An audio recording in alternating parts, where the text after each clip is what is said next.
Asalaamu calaykum waraxmatullaahi wabarakaatuh. Kusoo dhawow muuqaalkeena maanta. Waxaan uga hadli doonaa samirka.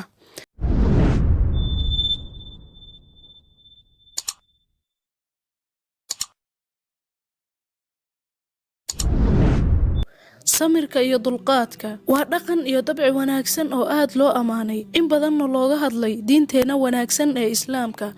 Waxaana loogu hadlay aayaad badan ee Qur'aanka ka mid ah iyo axaadiista Nabiga sallallahu calayhi wasallam, iyadoona lagu waaninayo in aan samir lahaano oo aan noqono kuwo sabar badan. Sidoo kalena loo bishaaraynayo dadka sabarka iyo dulqaadka badan. Waxaa laga yaabaa in badan oo naga mid ah in dulqaad la'aan ay wax badan uga baaba'ayaan amaba ay uga baaba'een. Waxaa laga yaabaa inteena badanna in maalin waliba aan u guuldaraysanayno samir la'aan annagoo guusha qarka u istaagno, haddana wax yar oo aan u dulqaadan weyno ama aan samir u weyno in dadaalkeennii oo dhan uu ku baaba'o ama aan guuldaro ku qaadano. Sababtoo ah samirku waa furaha guusha, waana albaabka guul waliba. Samirka ama dulqaadku wuxuu leeyahay faa'iidooyin aad u fara badan adduun iyo aakhiraba, laakiin in badan oo naga mid ah ma lahan dulqaad iyo samir badan. Laakiin dadka samirka badan maalin waliba waan aragnaa oo waan maqalnaa wanaagooda. Qof waliba oo muslim ahna wuu ogyahay muhiimadda iyo wanaagga uu sabarku leeyahay. Rabbi subxaanahu wa tacaala ayaa noogu sheegaya: yaa ayuha aladiina aamanuu istaciinuu bisabri wassalaat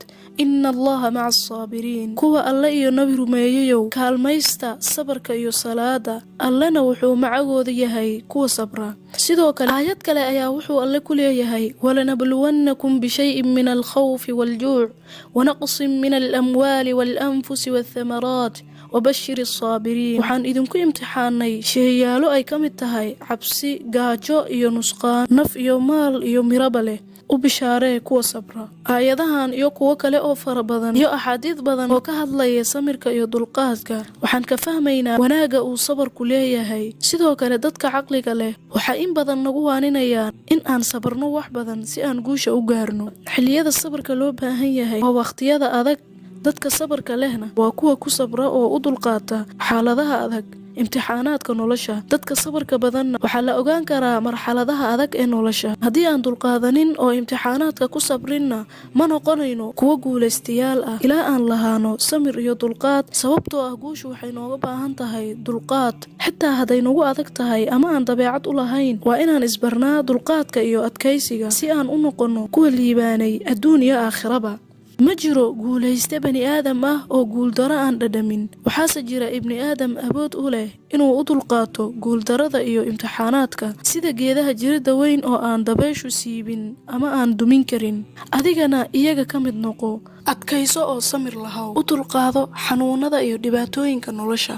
waan ognahay samirka inuu aad u qaraar yahay oo u qaraar yahay sida dacartii iyo sibirkii oo kale. hadduu xanuunka kaa bato, gowsaha isku celi oo adkayso. mararka qaar waxaad guul weyn ku gaari kartaa dulqaad badnaantaada oo keliya. ugu dambayn, samirku waa hubka ugu weyn oo qof bani aadam ah heli karo, waana sifo ka mid ah sifaadka ugu horeeya ee hogaamiyanimada. dhammaan hogaamiyaasha dunida soo marayna intooda badan ay lahaayeen. waxaana rajaynayaa inaan noqono kuwo samir iyo dulqaad badan dhammaantooda. wassalaamu calaykum waraxmatullaahi tacaala wabarakaatu.